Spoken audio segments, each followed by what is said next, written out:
Old flag here. The Red Ensign. Flown on Newfoundland commercial shipping vessels until Confederation with Canada in 1949.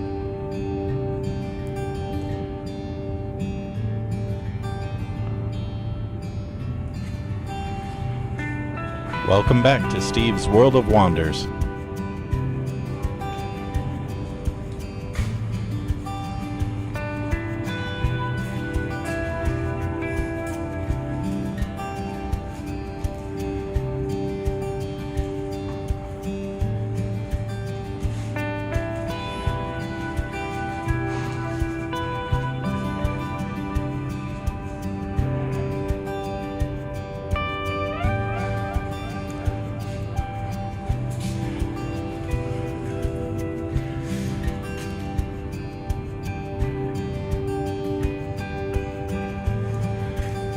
Some a washing stand and drinking fountain salvaged from the wreck of the SS Fife. Pretty cool.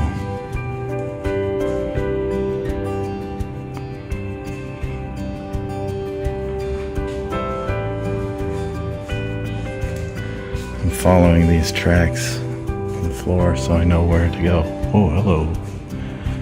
Hello, sir and ma'am. This is the captain. This is the stewardess. That's how they were attired.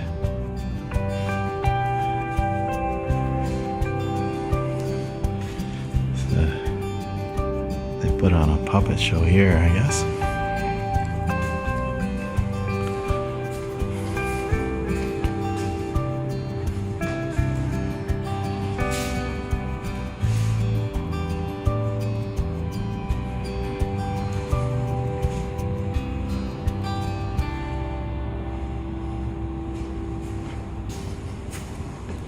I'm not sure where the tracks have disappeared. And they start again over here.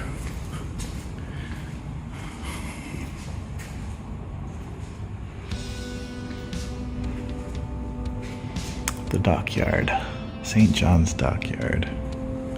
Here's a ship at a graving dock in 1916. The ship floats into the dock. The dock is drained, and then they can do repairs on the ship once the dock is fully drained.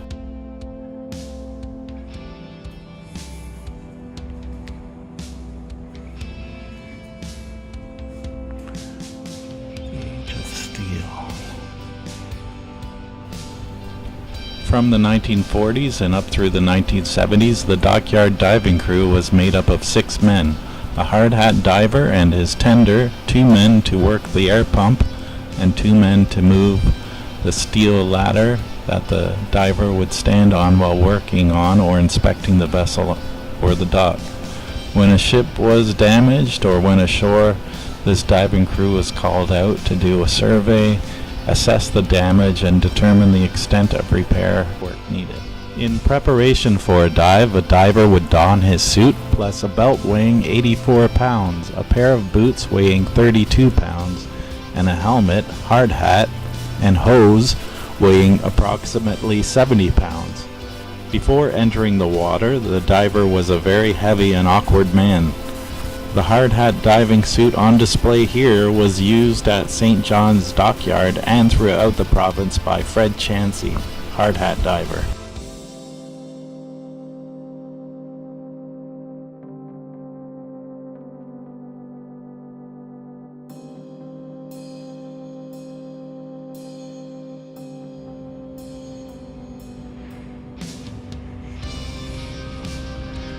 The MV Bonavista.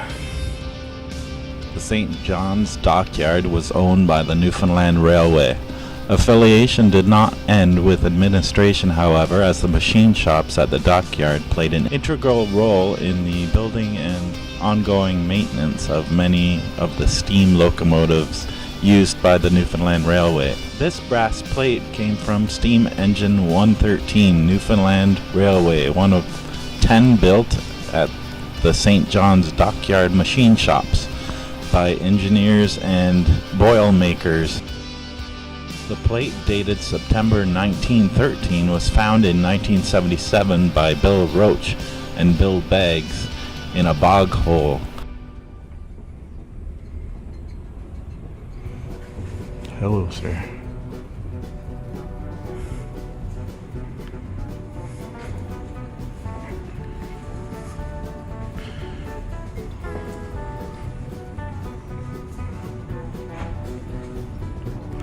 Here's a depiction of the interior.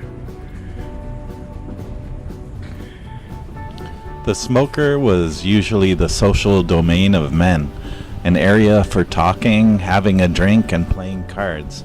It provided a popular sociable retreat. Every trip had a different cast of characters, with many traveling salesmen holding forth with marvelous stories.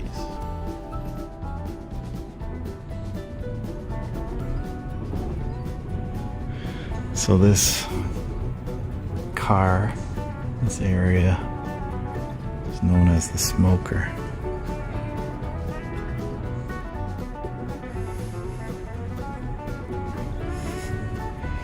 This is the sleeper car. In nighttime mode. The sleeper cars were built with the comfort of the passengers in mind. Equipped with lower and upper berths, the upper berths were folded up in the daytime. At night they were unlocked by the porter, lowered and made up by him for the passengers' peaceful slumber, rocking gently in the sway of the train. Most travelers preferred the lower berths, which had windows, fresh air, and were easier to enter and exit.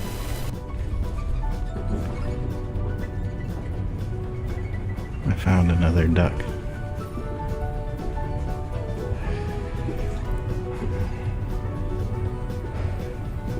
There's a net up there to put your belongings. And yeah, that's what it looks like. That's what you sleep on.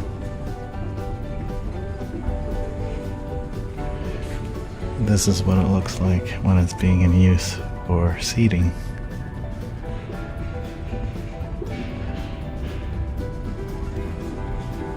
Isn't that right?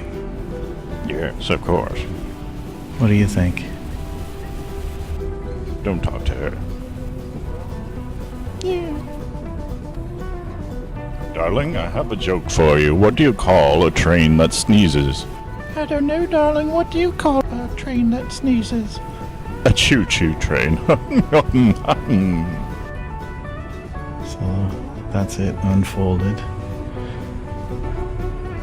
This is how it unfolds into a bed.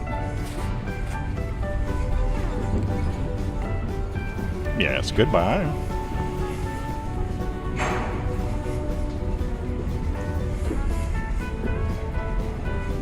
There's the porter. The porter was responsible for the comfort of the passengers in the sleeping car. He prepared their berths at night and converted the lower berths back into seats for the passengers in the morning. Getting newspapers, snacks, or sending telegrams at stations were all part of the extras porters would provide on request. Some railway porters were among the best-known people in Newfoundland.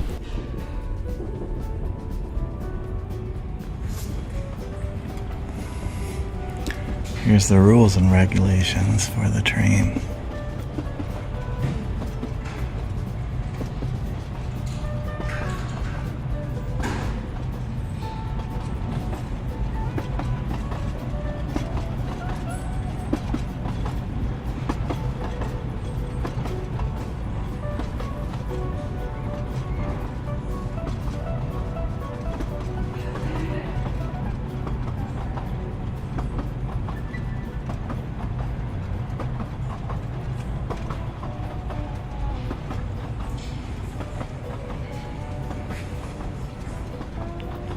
Platform between cars. Rail cars were connected by platforms at the end of each car. En route platforms were used by passengers to rendezvous or to look out through the upper half of the side doors. Part of the platform floor was hinged to access the steps for entering or leaving the car at the station. Here's the dining car. Oh, they're all dressed up.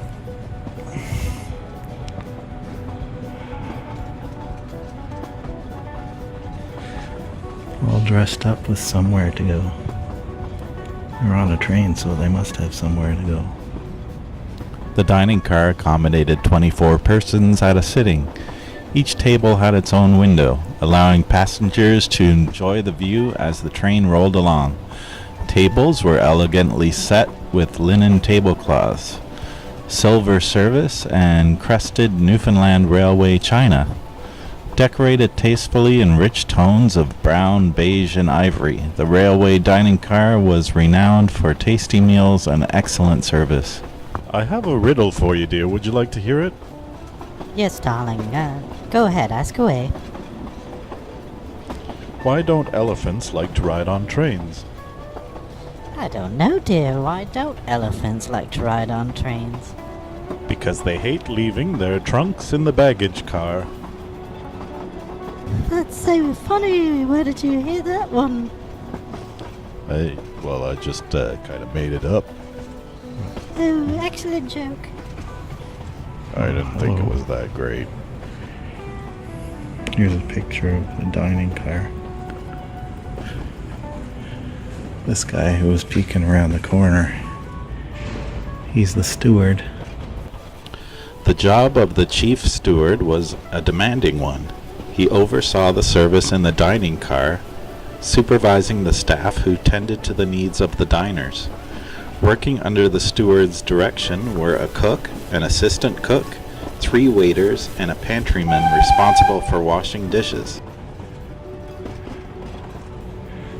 Stewart's the steward.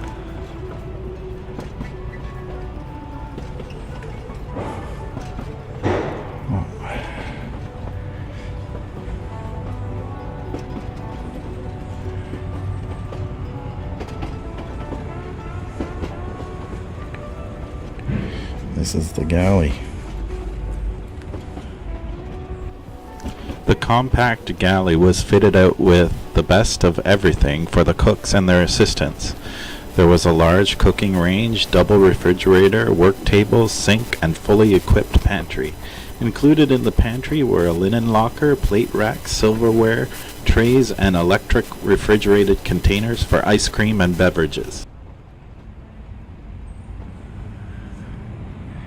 What's he cooking? What are you cooking? What are you cooking in there?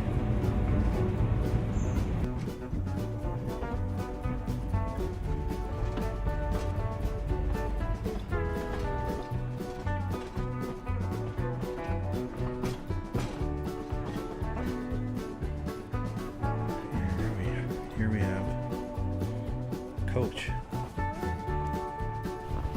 Coach cars had the capacity to seat up to 50 passengers. Each passenger had a comfortable recliner. The main, non-smoking section of the coach car could accommodate 34 passengers, while the smoker section had seats for the other 16.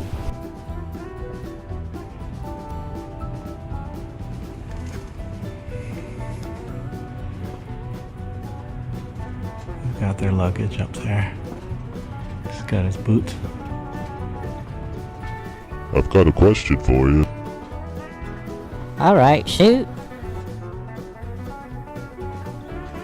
If an electric train is heading north, which way would the steam be coming out? I don't know. There wouldn't be any. It's an electric train. This is a mail car. All the parcels and sorting bins. There's a picture of it there. The mail car was distinct from the other cars on the train, closed off to everyone except for the mailman. They were employed by the Royal Mail, not the railway, and wore the uniform of the postal service. It was their responsibility to ensure the efficient delivery and receipt of mail.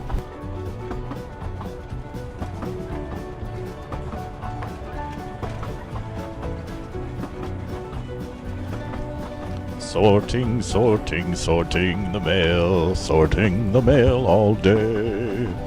Sorting, sorting, sorting the mail on the train. There's the luggage compartment for the train. The railway moved not only people, but their personal luggage, baggage, and general cargo. Cargo, or freight, was shipped throughout the island using the railway transportation, often including transshipment on the coastal boats. Because of the long duration of most journeys, travelers of the era did not pack lightly. Hand luggage, baggage, and trunks took up quite a bit of space. This guy's lounging with some luggage. There's the luggage back there. I think I hear some sound effects.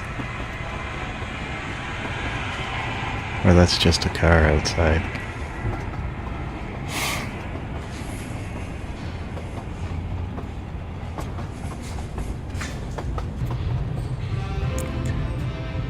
Here's some info on World War II railway related.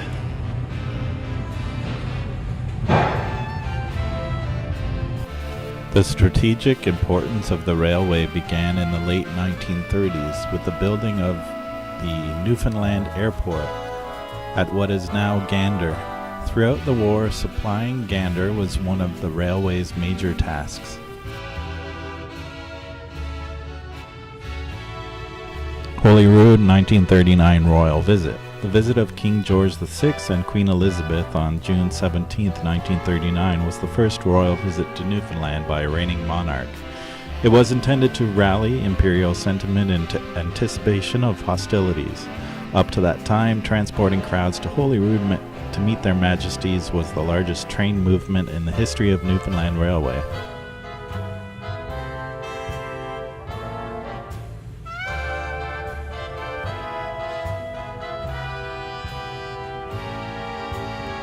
World War II.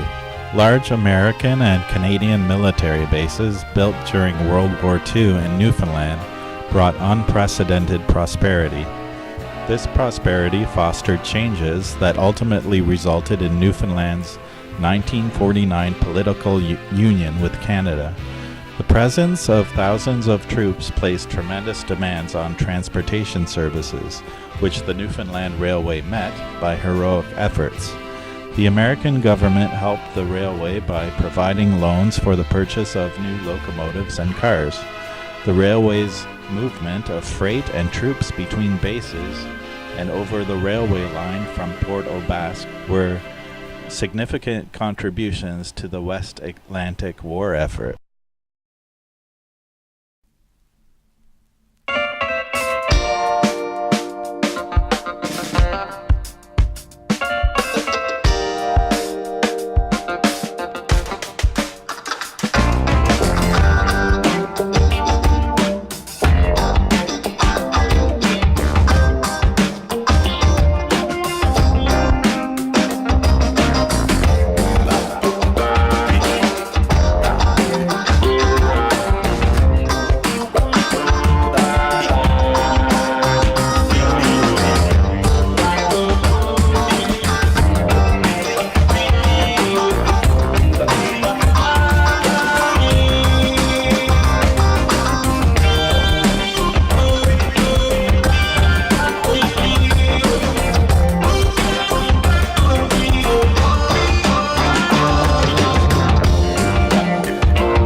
behind me here is the pharmacy museum that I was unable to go into, but I got a good look into the windows.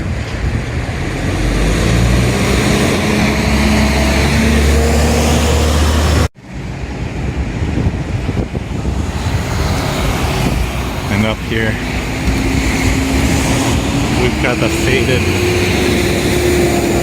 train mural. So behind me here, we've got the faded train mural.